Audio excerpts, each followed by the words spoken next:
good morning. It is the Public Relations Podcast, which makes it sound like some kind of huge podcast organization. But no, it is literally me with my microphone in front of me, which I'm talking into right now in my office. So I do hope you find this stuff useful. What have I got come out for you today? What are micro-influencers earning? How to get AI to actually provide what you want when you're doing your PR work.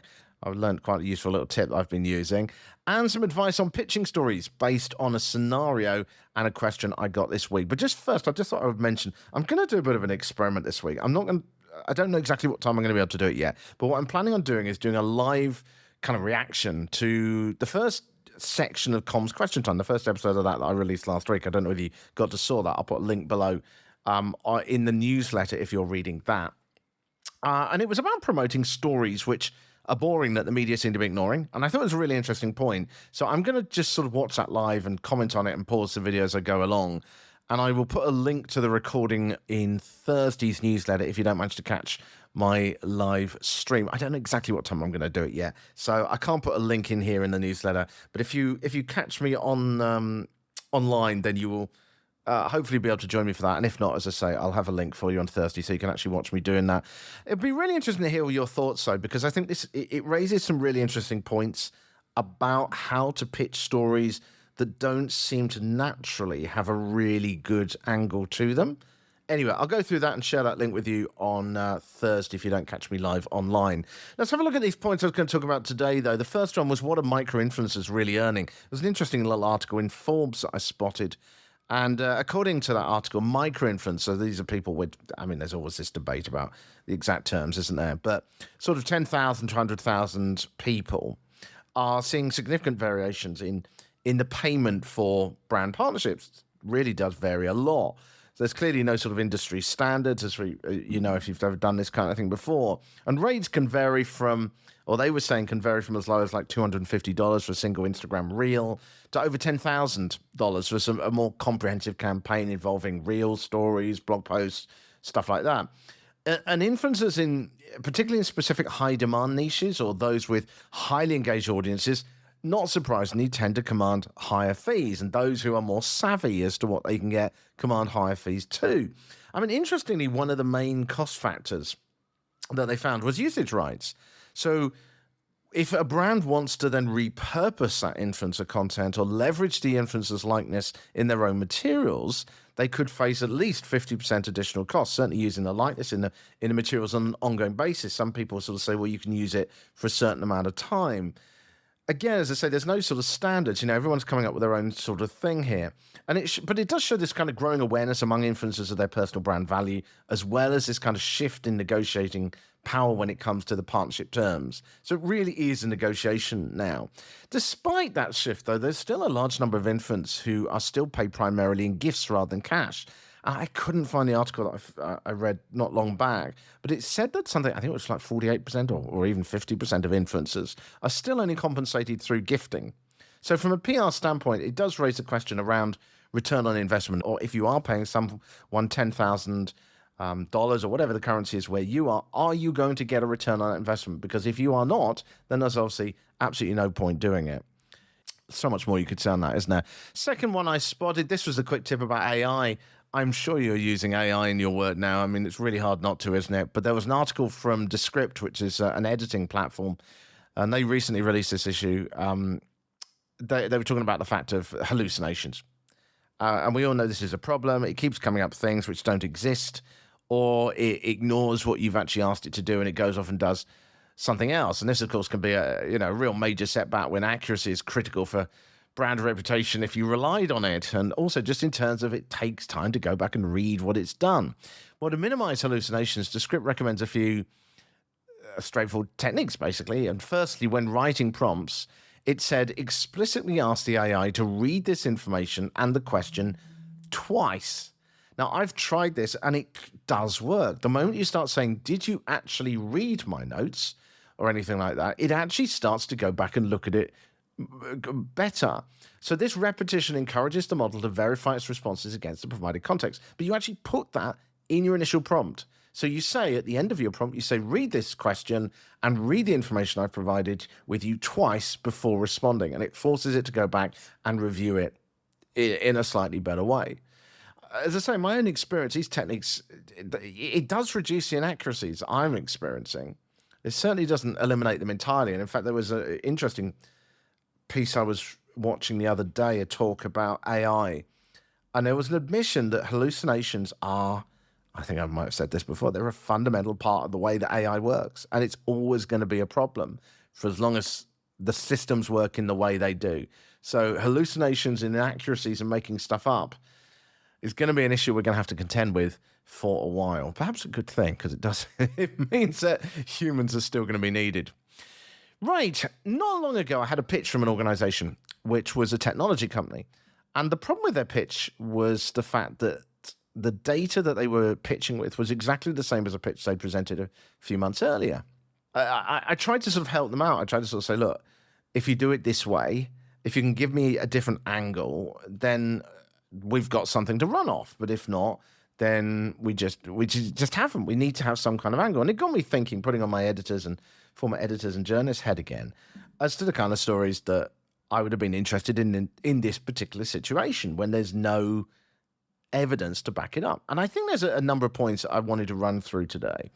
The first one is you've got to be aiming for unique and interesting content. Unless you're doing something truly unique and interesting, and I strongly recommend you strive for that. Simply reacting to events and attempting to newsjack won't always yield much reaction if you're saying certainly won't if you're saying what everyone else is saying. In fact, 99% of the time, that's why such efforts do fail. Providing content to journalists requires being genuinely helpful and offering something new. It means having something unique. I'll talk a little, maybe later on Thursday, I'll talk a bit more about the kind of framework I use from a PR perspective as to how to approach stories and all that. So number one is being unique and genuinely having interesting content. What is unique about what you're doing? There is always something unique about what you're doing. Literally, even if you're doing a boring story, there's always something. Number two was add to existing narratives instead of creating new ones, right? Now, this kind of sounds like it's contradicting it. It is obviously much easier and often more effective to provide content that adds to an existing story rather than trying to create a new one, especially if your new story isn't particularly compelling, like the launch of a product that's not significantly different from others. However, adding to a story doesn't just mean commenting on it superficially. So, for example, during major government announcements or even elections or anything like that, many organizations tend to send out reactions as a newsjacking tactic. I'm sure you've done it yourself. But since everyone else is doing the same, it's not useful to journalists if they're saying the same sort of thing.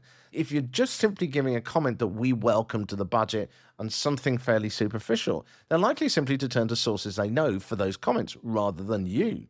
So what constitutes an original, interesting story in this context? Often it's about adding something that has got a really new spin to it, a different narrative. So what is it, when you break down that announcement, what is it that you, from your particular perspective, your particular company, can you see that it will affect, that a journalist may not even be aware of? What is that specific, unique angle that you can come up with? So, as I say, like financial services firms tend to kind of go, well, we welcome the budget. We think it'll be good for homeowners. But that's what everyone else is going to be saying. What unique insight, what particular angle, or what thing did that politician, for example, miss out that you can add to it? So it's about taking a story that already exists and then adding to it, but not just adding a boring comment. It's actually adding real, tangible content to it. Number three, I think this just goes without saying, is you need to know what is going on in your marketplace, because it's only by doing that you're going to be on top of it more than a journalist or an influencer or other commenters who would value your input. So it's not just about having an overview, it's about having a deeper insight. Again, it's coming back to this point, is what is it unique that you can do or provide? Now, if you've got a research company or something, you may well be doing research into something that is completely unique and no one knows about. Awesome. But if you are more of a services firm who is, providing support for something that is pretty well known, well, by really being aware of the market and really deep understanding, you're still going to spot things within that industry or that sector that could be of use to some kind of content creator. Next point is offer evidence, not just opinions. A story isn't just a catchy headline. You've got to have a catchy headline, of course, But it's about the content and the evidence that backs that up within that pitch, which explains why an audience should care. If you are a major national or global brand, people are going to cover what you're saying anyway. But if not, and this is going to be the case in most people, I suspect, listening to the podcast, is that you need evidence. Evidence is not the same as opinion. It is different. It carries weight.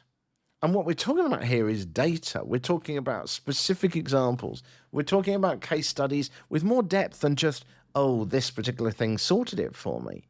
It's about someone that's life was transformed by what you did.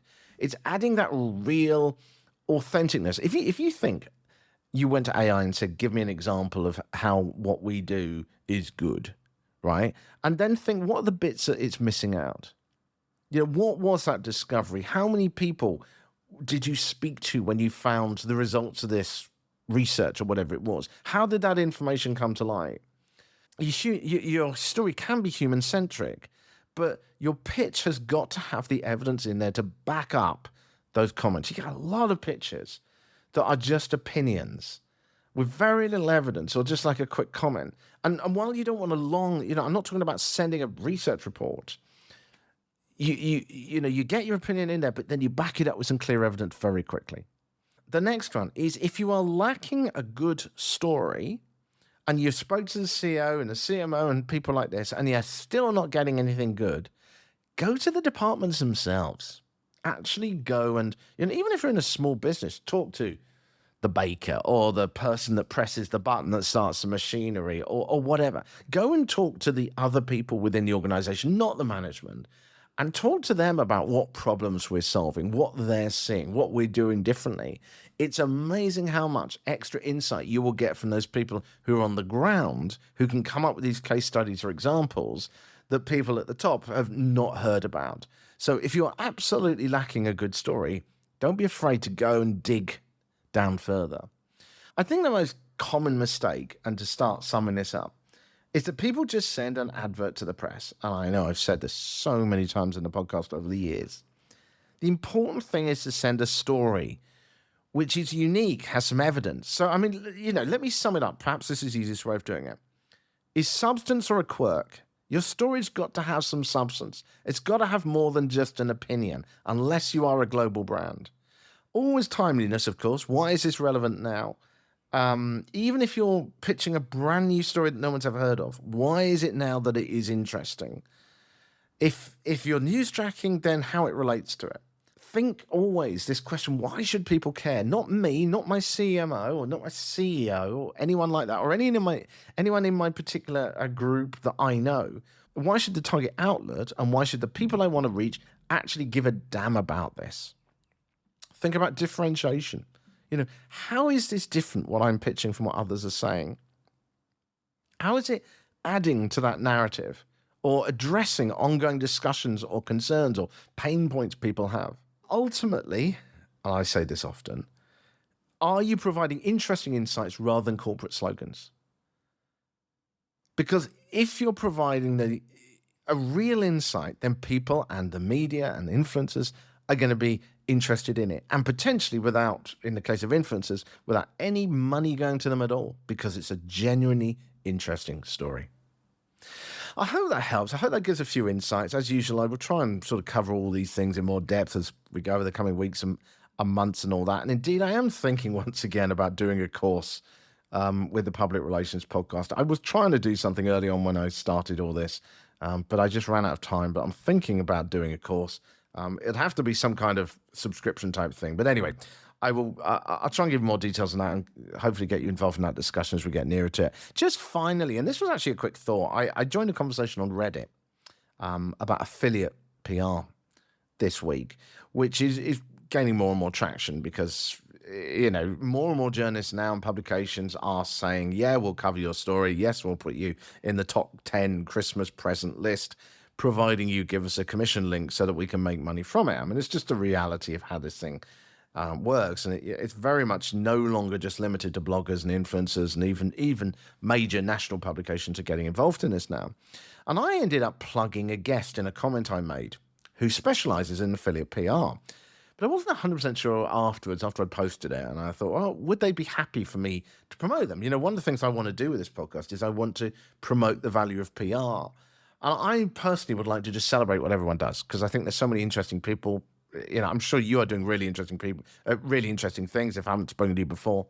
And I would love to shout about it. But I wonder where you think the line is there. Is it okay for someone else to promote someone else without having checked with them first? Do let me know. I would love to know. You can always reach out to me on LinkedIn. My name is Richard Midson, Midson. Let's connect, and I'd love to hear your thoughts on that. Right, that's it for now. I will be back on Thursday. As I say, I will try and have that link for that live video. Plus, also, I've got a scenario for you on Thursday with a nationwide luxury hotel chain that gets caught in a media storm after the CEO gives some very blunt commentary to a travel influencer. It's another fun scenario for you. Hopefully you'll enjoy that while you're on the train or in the car to have a think about how you would handle that.